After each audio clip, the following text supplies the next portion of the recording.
And then the second point, correlation in Nejungin, if you have attachment to the samsara or the three dhatus or the three worlds, you don't have renunciation mind. That actually is the teaching, and that's basically the essence of the teaching that deals with the second kind of the greater vehicle. Now the last two,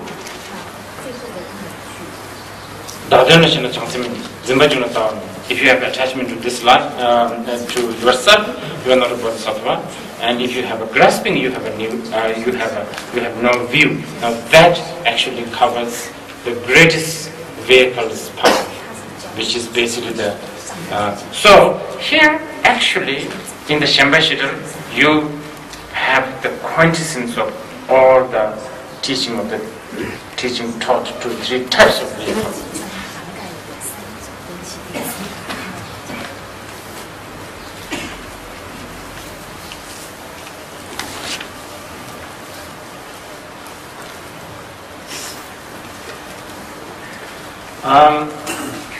Just to qualify, I just want to give you some of these seemingly more academical, but it might help your practice also. The last two points, Dadana Shena Changsemin and Zimbajuna Tawamin, these two are unique hallmark of a Mahayana teaching, actually. See, Mahayana teaching, generally all other teachings, but especially Mahayana teaching, in order to qualify Mahayana teaching, it really should have the equal, it should put equal importance to what we call Tapdam Sharaf, the Upaya, skillful means, and the wisdom. Mahayana path has to equally put emphasis on skillful means and wisdom, indicating if you are not a Mahayana practitioner, you can afford to pay more attention to the wisdom, because all you need to do is, all your aim is to get rid of the samsara. You don't want to, go back to the samsara, and that actually can happen, or that can be done with emphasis on the wisdom. But what makes Mahayana a Mahayana is equal importance to skillful means and the wisdom. Because Mahayana has altogether different agenda. In fact, in the Mahayana, many Mahayana, liturgy, we say, Tembe Siji Jiva Sensibly. Tembe Siji Jiva Sensibly. For instance, Tembe Siji Jiva Sensibly. This is such a beautiful word. Like, just by remembering you, the Buddha, Dharma, and Sangha, you dispel the fear of samsara and nirvana. So Mahayana path, actually, of course we don't want to be in the samsara, but we also don't want to be in the nirvana. In fact, very sort of bluntly speaking, when a Mahayana Bodhisattva is taking refuge, not like all the other practitioners who will take refuge to the Buddha, Dharma, and Sangha to protect them from samsara only. Mahayana Bodhisattvas, they take refuge to Buddha, Dharma, and Sangha to protect them from both samsara and the nirvana. They don't want to, because of their wisdom, they don't want to dwell into samsara. Because of the compassion, or in this case, skillful means, they don't want to dwell into nirvana. Such is the aim of the Mahayana Bodhisattva. So, because there is an equal importance towards skillful means and skillful means and wisdom, the Shambhashita's last two lines.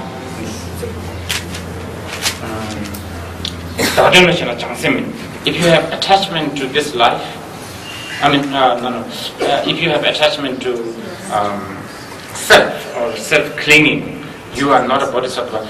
That actually is emphasized on top skillful means.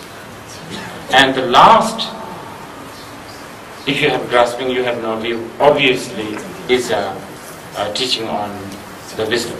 So 2 lines, 2 points are actually is a quintessence of skillful means and the wisdom.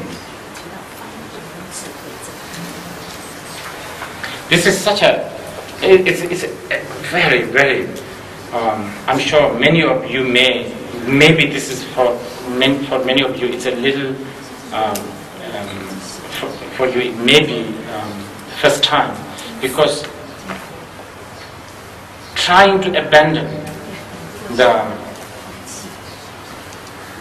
attachment to the self is categorized as a skillful means. That's a really very profound way of categorizing, which we will talk later.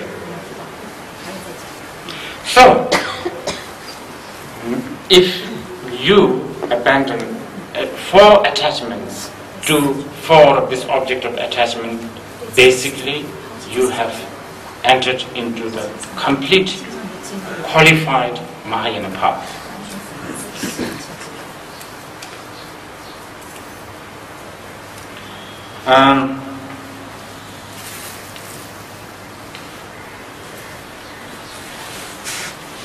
So, just to make it more practical now,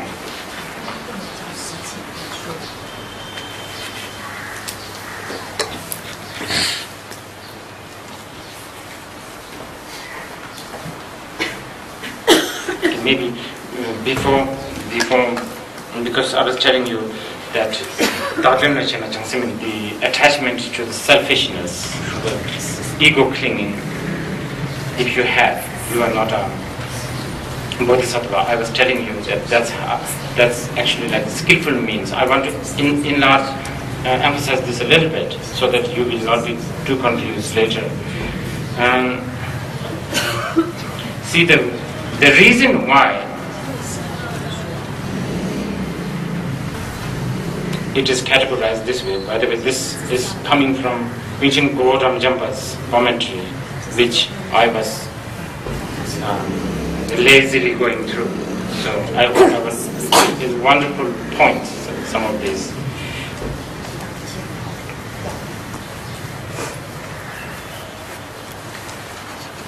Broadly speaking, Mahayana people, Mahayana path, talk about 2 kinds of confusion or 2 kinds of defilements. Okay, in a very simple language, the first one is the defilement of clinging to the self, meaning clinging to anything that is related to the self or the ego. And then,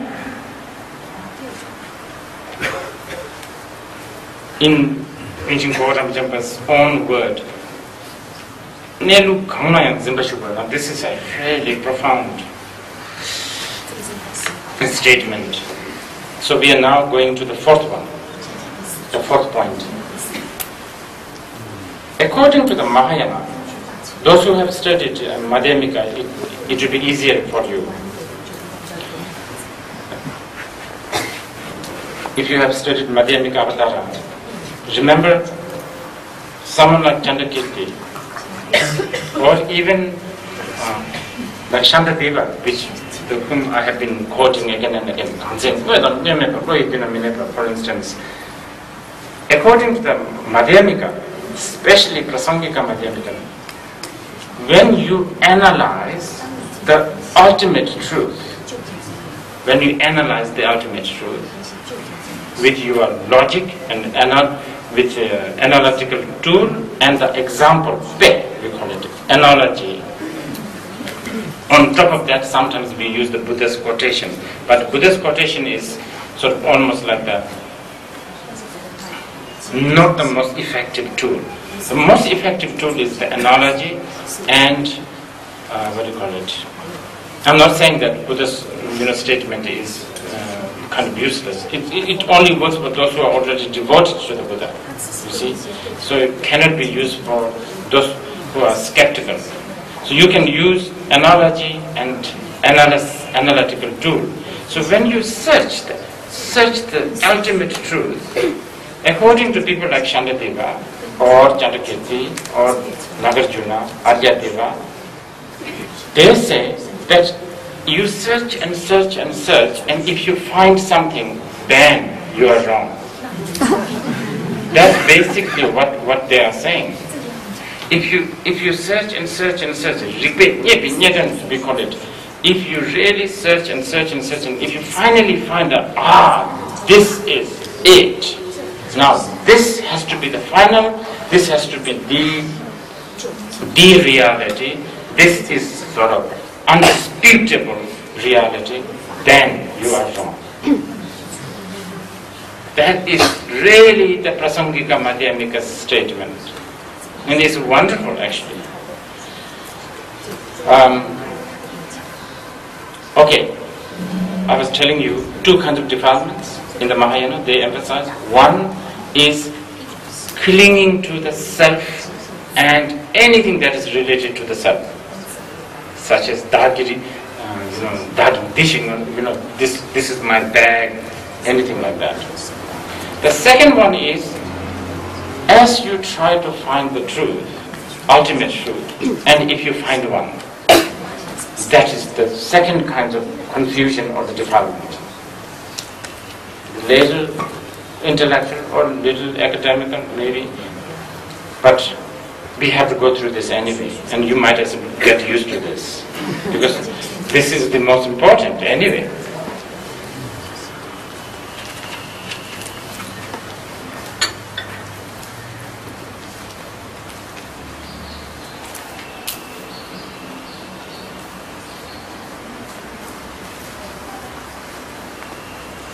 Chandrakirti has no problem if you are searching. Chandrakirti has a problem if you have find something. This is what Chandrakirti has been telling Chitamata school. Chitamata school have searched and searched and searched, and they found mind is the only thing that exists. Oh, so that's wrong. So of course, Svatantrika, Sutratika and Vabhyashika, they find something.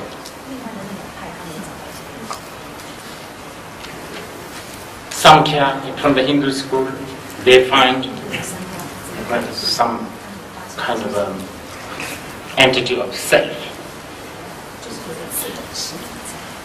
And by the way, it is, as much as we can laugh at Samkhyas, Charvakas even. Charvakas are the Charvakas are those who don't believe in past incarnation or the next, future life. They don't have cause and condition. They don't believe in karma, right? Cause, condition, and effect. And I think it's so unfortunate that our past Panditas, because I think during those days, during the Chandrakirtis and Nagarjuna's time, you can even from the history and even from the sort of anthropological sort of evidence, you can tell that actually Hindu, Jain and Buddhists were very, very close. Yes, there was some dispute in the Nalanda situation, almost like a unpleasant, bloody situation. But generally, there is a lot of harmony in between them.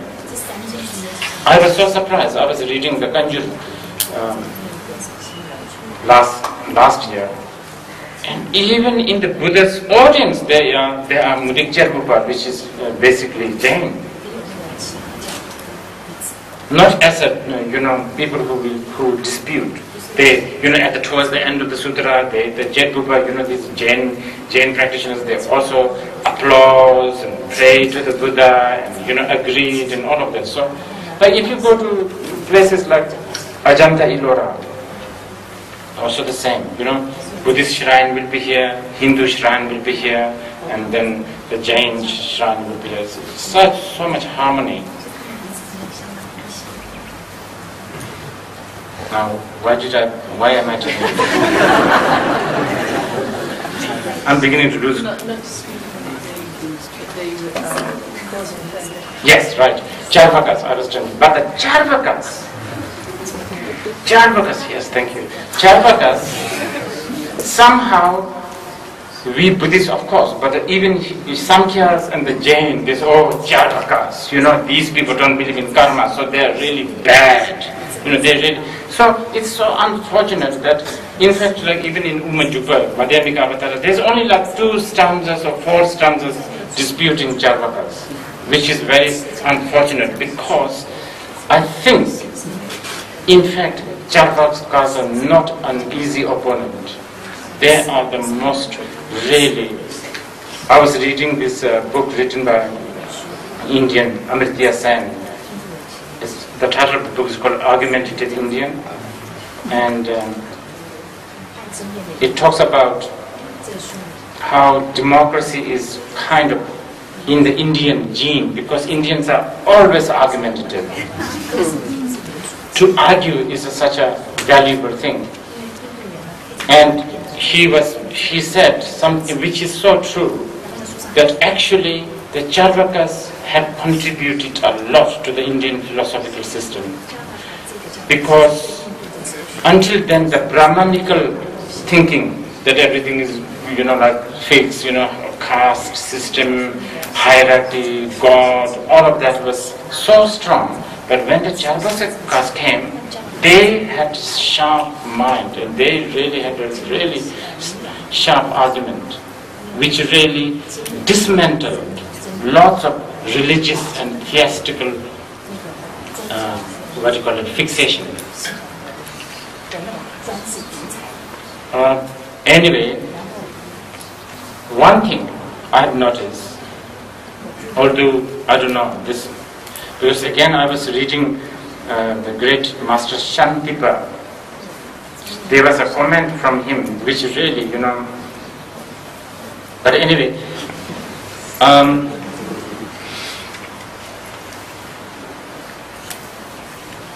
I don't know, I have a little reluctance to say this, but you can sort of safely say that all the religious systems, they are really brave in dismantling a lot of things. Like Vaibhashika school, they really dismantled the creator God viciously. Really viciously. They were so good at this. In fact, the Madhyamikan logic to dismantle the existence of truly permanent God and all of that is basically borrowed from the Vaibhashika people. But one thing, all this philosophical system, they analyze, they dismantle this, they dismantle that, but at the end of the day, they always come with something. They will always say, okay, this has to exist. This has to be true. Now this is where the Madhyamika was a really, almost a really amazing revolution, because Madhyamikan system really tells you, it has the brave enough, or it's really courageous and daring to say, actually, if you search and search and search, and if you find something, then you are wrong.